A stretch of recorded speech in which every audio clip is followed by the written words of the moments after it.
Dr. Gregory Charlop here, Family Office Fractional Chief Wellness Officer, and I just read this article in the Wall Street Journal that I really feel like I need to talk about.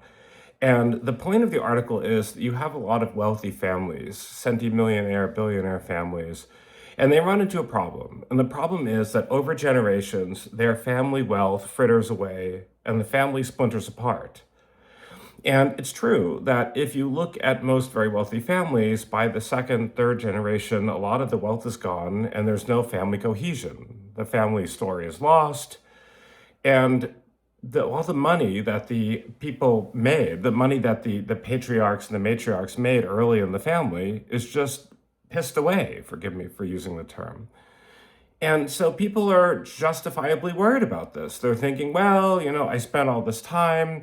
We started these companies. We were very successful in real estate. We came from humble backgrounds and worked really hard. And we overcame odds to make money, to make a fortune, to make a legacy. And that legacy's lost. And this thought is terrorizing to people because it is actually what happens most of the time, and nobody wants it to happen to them. And I think there's a few reasons they're worried. They're worried because they really, to some degree, get some identity from this. And I understand that.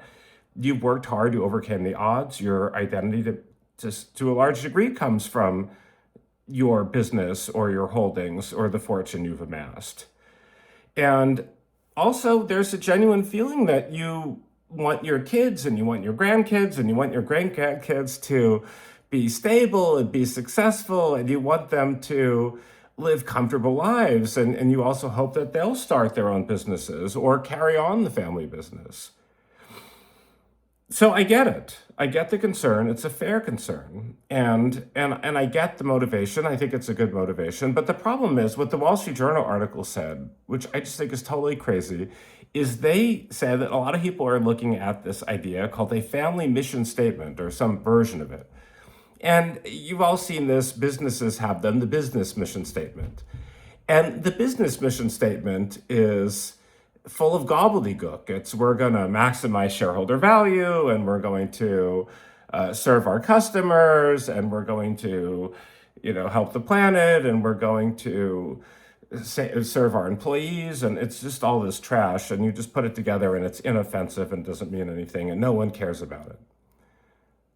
Why would a family mission statement be any different? It isn't. Family mission statements are always going to be things like, well, we work hard, we play hard. They even said that in the article. We care about the environment, or we care about causes, or we care about building a legacy, or we're not going to overspend and have these crazy lifestyles. The mission statements, number one, again, they're gobbledygook, just like these business mission statements almost always are. And secondly, they're not things that necessarily are going to be bought in by people. I mean, here's the thing. I want you to think about this, and this might be kind of a long video. I don't normally make long videos, and I know this is niche, but I know a lot about this topic. I've worked with a lot of people on it. I want you to understand it. I want you to see why this family mission statement is just dumb. Think about a family. You've got people, they're different ages, different generations. Everybody's got their own concerns. The concern of an 8-year-old is totally different than the concern of a teenager, which is completely different than the concern of a 30-year-old, which is different than the concern of a 60-year-old. These people live in different areas frequently, and they've got their own deals. So the concept that you can come up with something for the family that will appeal to people of different generations equally, that they'll follow for a long time, and different locations and different goals and wants and ability levels. The truth is some people are hardworking and some people naturally want to build business. Some people, that just isn't their nature. They're not going to want to do that. Some people may have health issues, or they're just not as bright, or they're creative free spirit types, or whatever. There's a million reasons why people have divergent interests, even under the best of conditions. But the second thing which people forget is that we all change over time. We all change over time. Think about it. Obviously, I have no idea how old you are watching this video, but think about what you want today and what you wanted 20 years ago. Think about what's important to you now and what was important to you 20 years ago. I'm sure if you were honest about it, they were totally different things. I mean, imagine you're a successful 50-year-old right now watching this. 20 years ago, you may not have been married. You may not have had kids. 20 years ago, you may have just been in the thick of building your business. You were taking risks. You were traveling the world. You may not have even been that affluent at the time. Maybe you were scraping by. Maybe your business hadn't taken off. What did you want then? Well, you wanted your business to succeed. Maybe you wanted to get married. Maybe you wanted to have kids. Now, perhaps you are married. Maybe you have kids. Maybe you've had a divorce. Maybe your business at this point is extremely successful. Money's not an issue for you anymore. The you of today is totally different than the you of 20 years ago. Totally different. Now, the thing is that this is not unique to you. This will be true for everybody in your family. The you of an 8-year-old today is going to be different than a 28-year-old. The you of a teenager today is going to be different than when they're 20 years later.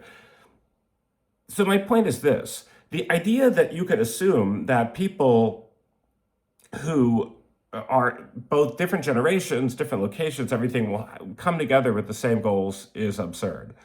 And the idea that even if you somehow could come to the same goals, that would persist, and that the goals you somehow agreed on, which I think is nearly impossible, but say you could do that, the idea that these goals would persist for 10, 20 years, 30 years, another generation, it's just laughably absurd. I mean, I just have to be honest. It's just totally outrageous to think that that's what would happen. So to get people together and build this mission statement, a family mission statement, it's just it's one of those things where you feel good, and consultants are charging you money. Everybody wants to charge family offices and multifamilies money. They're charging you money for it. You go to some estate in Aspen or something, and you have these big white boards, or these big flip charts, and you write this down, and everybody feels good, and then you play games, and you have dinner, and you move on. You pay them a lot of money, and the thing isn't worth the paper it's written on. So now you could say, well, Dr. Greg, you've dealt with these situations a lot. You're telling me this family mission statement is worthless. You're implying that no matter what I do, people have got disparate goals, and even if they were aligned, the goals are going to change. So what can I do? I care about my family. I don't want to just give up and say, forget it. So here's my advice. The best thing that you can do is make sure that your family has good internal social relationships.